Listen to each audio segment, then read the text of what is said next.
Yan mga guys, andito na tayo ngayon sa Welcome to Calawag.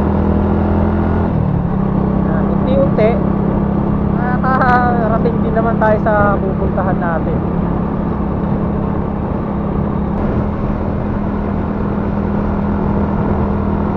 Palapit na tayo ng palapit. Wala na rin ang pawala yung mga sasakyan.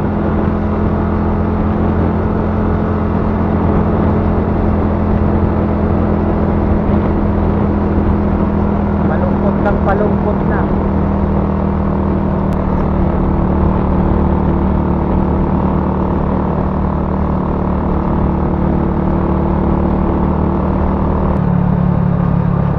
Yan mga guys, malapit-lapit na tayo sa Bicolandia.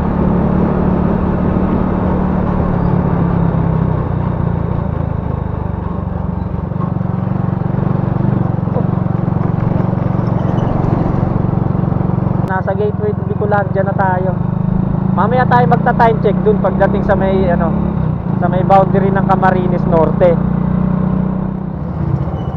Pagas na tayo rito ngayon kahit marami pa tayong gas. Sige, salamat ha.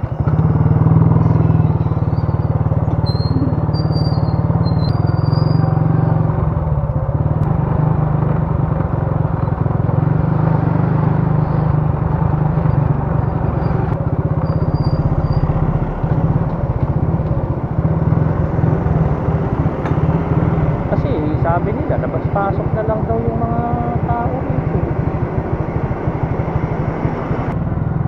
Wala na. Hindi ka naman nakakarangin na dyan.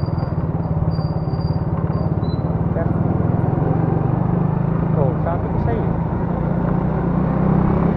Ito na. Ang ultimate challenge. Kasi medyo may kadiliman na yung lugar. Ang oras natin ay 9:20 na. Mahaba-haba pa itong biyahe natin papunta ng Magasbas. So doon ang destinasyon natin. Medyo umaambon, pero sana naman hindi umulan. Medyo gabi nga lang talaga, kaya wala tayo makikita kundi madilim na lugar. Ayan, medyo wala na masyadong tao kasi gabi na kaya konting ingat na lang, konting alerto. Saka hindi lang basta yung kasi may mga lubak dito na talagang hindi mo makikita. So yun din, isa sa mga dapat ingatan din natin yung ganun. Saka mamaya pagdating dun sa mga medyo talagang alanganing lugar, gagamitan na lang natin ng diskarte.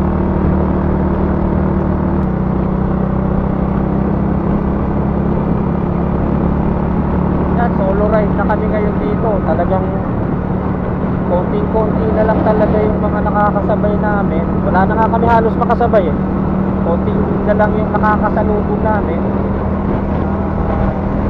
Ayun.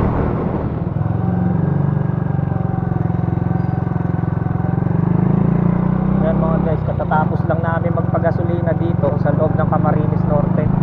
Ang kinarga namin 90, yung full tank na uli. So magkano nang nakakarga natin? 390 na. Palagay ko ito, abot na to hanggang yung isang buong full tank nito. Pwede nang umabot to ng Magasbas sa yan, subukan na lang natin. Kaso medyo maambon ngayon. Ayan, kaya basa yung simento.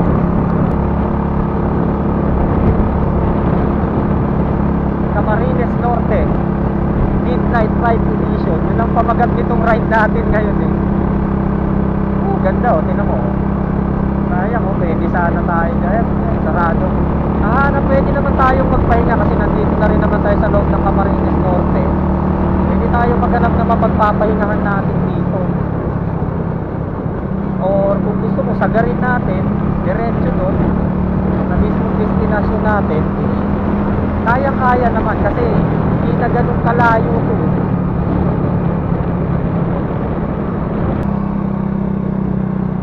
Ito yung mga medyo lugar na mga nakakatakot dito. Sabagay, meron naman mga street lights pero may mga party dito talaga na medyo madilim.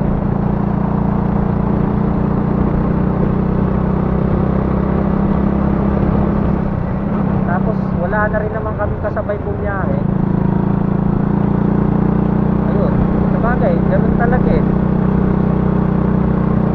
Halos makikita mo puro kadiliman na lang. Ito medyo, alam nyo na, sa mga gantong lugar medyo kapag hindi malakas ang loob mo, medyo nakakatakot, di ba? Halos solo ride lang kami. Siguro kung marami yan, hindi masyado, pero kung gantong kami lang, ewan, okay lang naman eh. Sanay naman kami sa mga gantong biyahe na ano, mga madidilim, mga alanganin, kasi ranas na namin.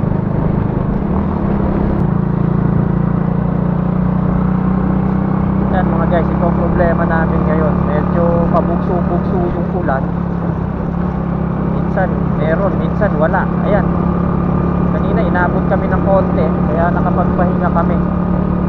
Sana naman di ulan ng malakas.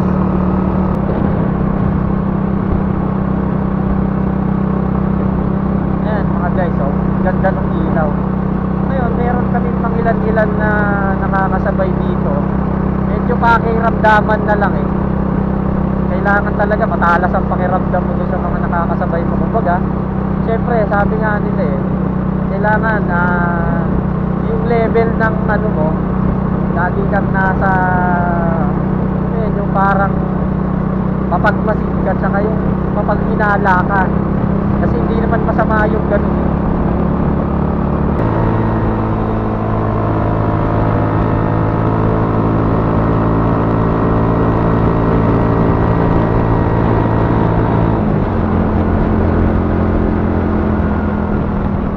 Kailangan malakas ang ilaw mo rito. Kailangan malakas ang ilaw. Pero baka okay naman. Ayan, nakapasok na tayo rito sa ano, sa Arco. Yan, madilim na lugar. Uy, ganda nun ah. Christmas light. Medyo okay rito yung lugar na to. So increase tayo ng speed. Pero pagdating dito kailangan medyo minor din. Masyado turbo eh.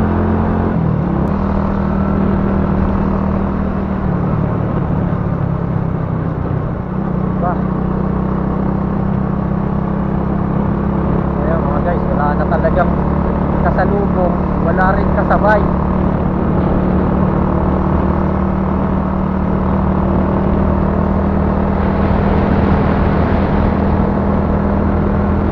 Time check tayo, 10:08 pa lang, pero parang naglalim na ng gabi. Meron tayong madadaanan dito na talagang madilim tsaka walang kabahayan. So hindi tayo medyo medyo puporma ng konti.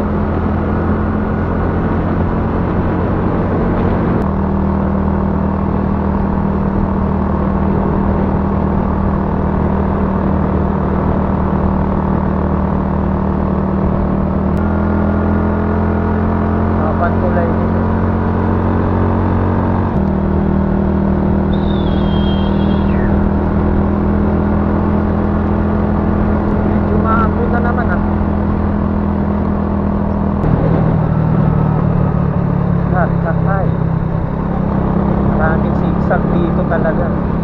Marines Norte.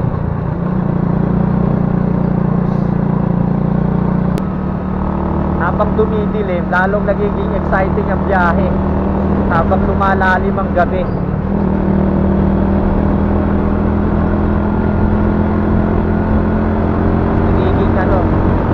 Nagiging kapanapanabik. Palalim ng palalim ang gabi.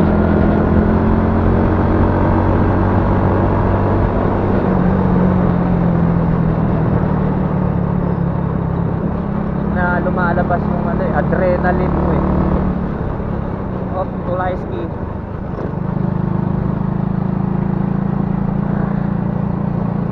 Slow down.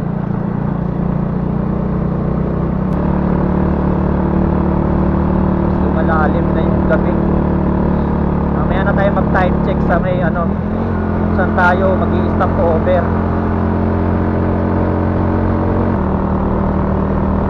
Exciting to mga ganitong mga sitwasyon, no? Ito yung mga once in a lifetime na mga experience. Halo-halo dito yung nararamdaman mo. Na-excite ka, medyo natatakot ka, di ba? Natutuwa ka, ganun yun eh. Sa mga sitwasyon na ganito.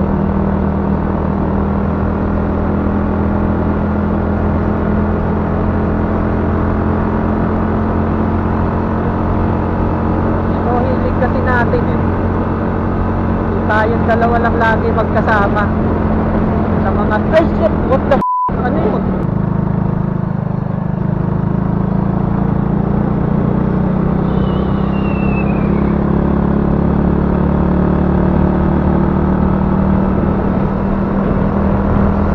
Sense of ano to, urgent.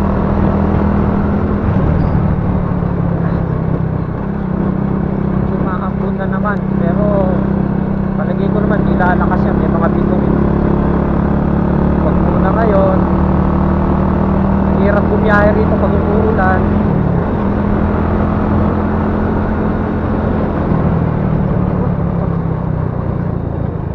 Road ahead.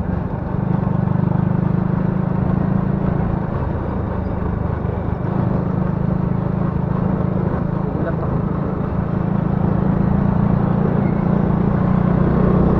Malayo-layo pa yung biyahe natin mga guys, pero we're still alive.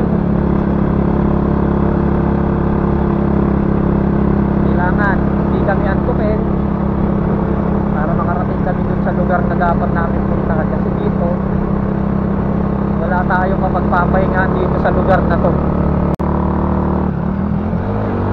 Mataas to, nahihirapan si road sector.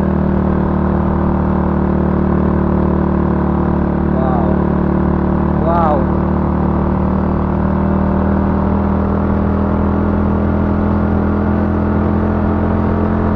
Ito medyo wala nang bahay rito sa mga sa lugar na to.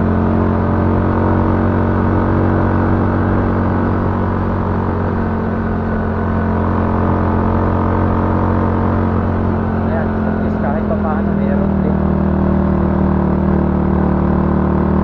Ayan o. Ito na yung kakanan tayo, papunta na tayo ng Bagaspas niya. Ayan o, Matnog 344, di tayo pupunta, hanggang Daet lang tayo. Yan, Kapalongga. Ayun, hahanap muna tayo rito ng tindahan. May nakita ko ron eh, nakita mo? Ilan ng Daet? O, 42 na lang, Daet na tayo. Medyo malapit-lapit na tayo sa katotohanan. Kasi 22 kilometers ang Daet eh. So tsaga-tsaga lang mga guys. Siguro magta-time check tayo dun sa medyo safe na lugar na, yung pwede nating tigilan. My goodness. Yan. Hindi may bahay-bahay pa. 42 kilometers. July.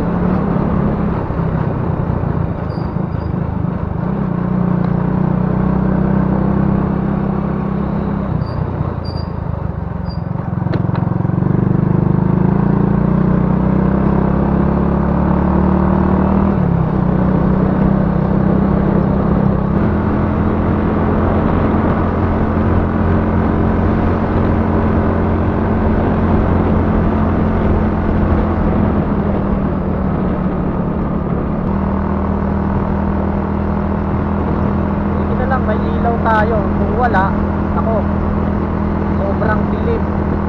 Grabe. Medyo malayo-layo pa ng konti yung biyahe natin kasi kita mo, 30 kilometers. Ibig sabihin nakaka 10 kilometers pa rin tayo simula nung nabasa natin na 42 kilometers. Ano nakalagay? Letter D?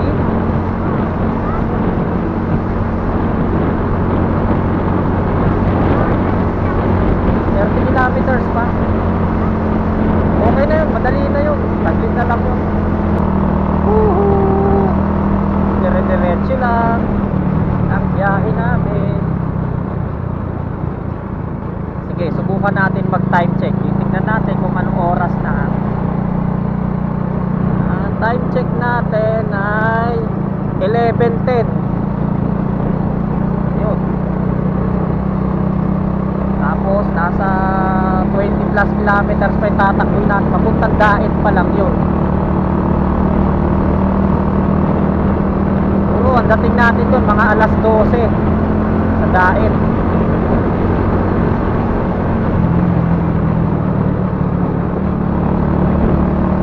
Yung tulay. So dito tayo dadaan. Ayun. Yes, may nakasalubong tayo kahit pa paano. Thank you very much. Sabihin clear yung dadaanan natin. Kasi yun ang tinitignan ko rin kapag meron tayong nakakasalubong, mas maganda yung merong ang nakikitang nakakasalubong mo Ibig sabihin, dun sa pinanggalingan nila, okay yung sitwasyon ng lugar. Kaya ako, lagi kong tinitignan mo, may makakasalubong tayo. Okay naman, meron naman. So, tuloy ang biyahe.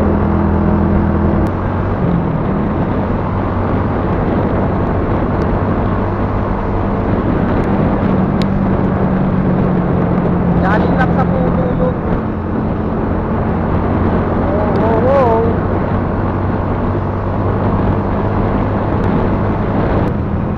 Hindi ko na-control yung motor nung pagkakabaldog natin. Napunta tayo dun sa kabilang linya. Hindi ko na siya na-control.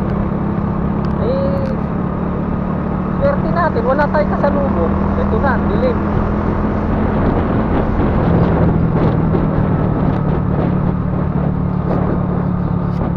Ito na, yung isa sa mga pinakamadilim dito na halos walang walang bahay.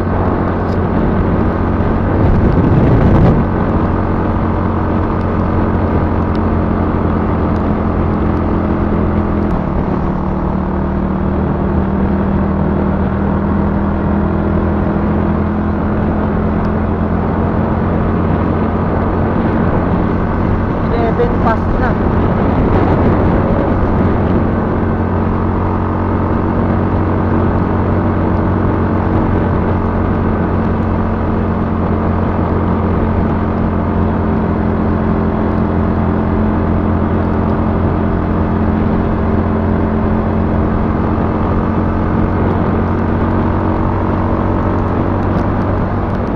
Malakas ang ambon. Yay! Daet, 22 kilometers. Daet, 22 kilometers. Okay lang. No problem.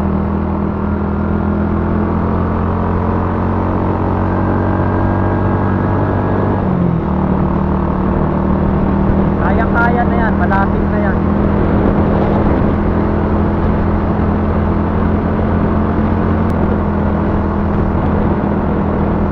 Bawat mga nakikita namin mga motor na nakaparada tapos may sakay, ginagawa namin, ino-obserbahan namin kung magmamaniobra ba sila para sumunod sa amin. Kaya sa ganitong sitwasyon mga guys, dapat lagi kayong alerto, dapat mapagmasid kayo.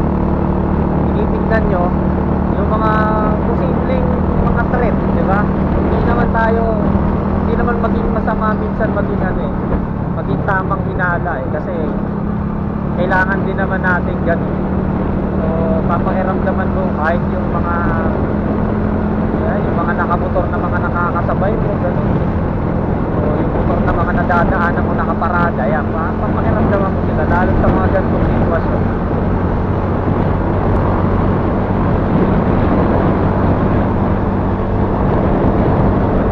Halos kami na lang talaga yung bumiyay. Meron kami nakikita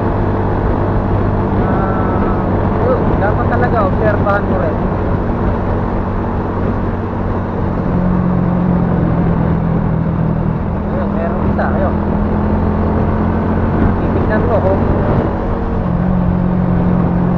ilan sila. Ayan, unang-una titignan mo pagka isa, medyo may laban-laban ka ng konti.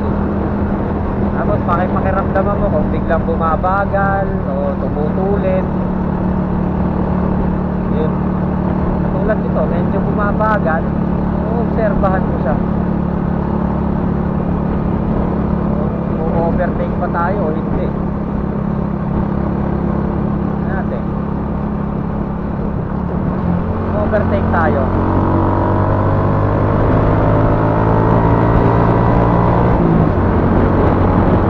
Ako tinitignan ko rin yung klase ng motor nila, kung bakit bumabagal.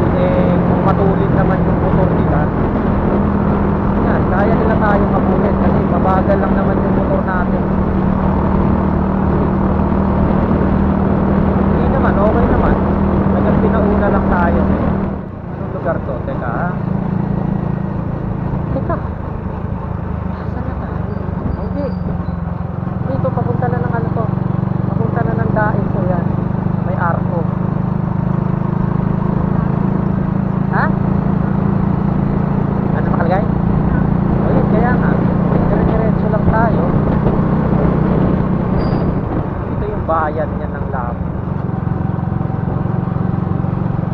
Maganda rito, maliwanag. Pwede tayo magpatay ng ilaw. So dito na tayo sa bayan ng Labo.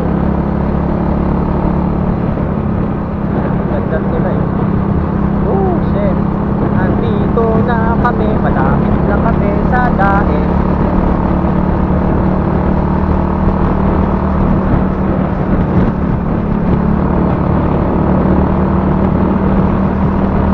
Yan, ganda rito, liwanag ng tulay.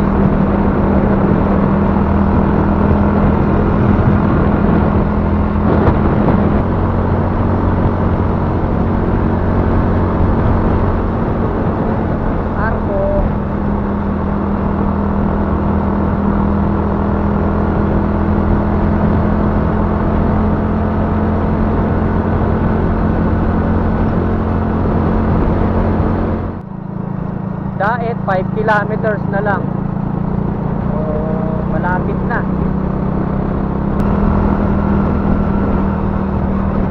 Tama ba? Ito ba?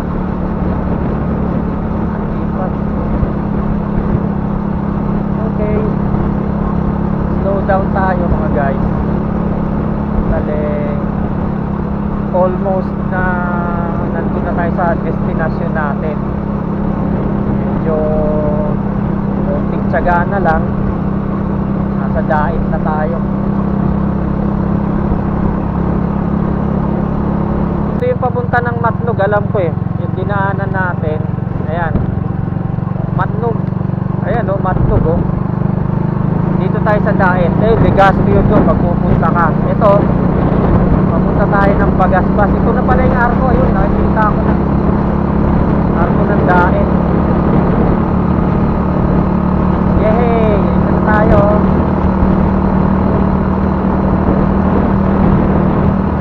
Ayan o. Medyo madilim nga lang, pero ayan, yung arko ng welcome to Daet. Daet. Ayan o. Yehey! O ha?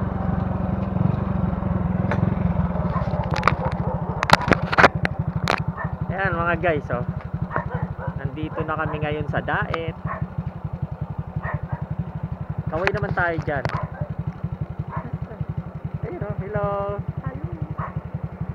Ayan, Daet.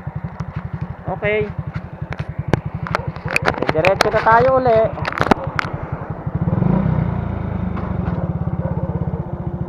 O nga pala, Daet, ang oras natin 11:45. So wala pang alas 12, nandito na tayo sa arko ng Daet. Pumasok na tayo papunta ng Bagasbas. Yes, dito wala na tayong problema kasi napakaliwalas na ng lugar dito sa Daet. So maghahanap na lang tayo ng venue na pwede natin pagpahingahan. Yes, successful ang biyahe natin ngayon. guys, ito na yung pinaka proper ng daet. Dito wala na tayong problema kasi ayan, hindi na masyadong nakakatakot na lang yung presyo ng gasolina. Sobrang mahal, 67. Ayan o, Diamond. Mamaya tatanong natin yan. Ayan o, meron pala rito mga pwede tayo mag-check-in eh. So mamaya mag-check-in lang tayo, doon na tayo magpapahinga para kinabukasan magliliwaliw tayo. Itong biyahe namin na to halos talagang hindi naman namin plinano eh. Halos biglaan lang din talaga. Pagka nagkakwentuhan na pupunta ng Bicol, ayun. Kaya wala kami halos dala. Konti lang dala namin damit, tag-isa lang, gano'n. Kasi hindi naman expected na talagang matutuloy itong biyahe na to. Pero dito kami ngayon, di ba?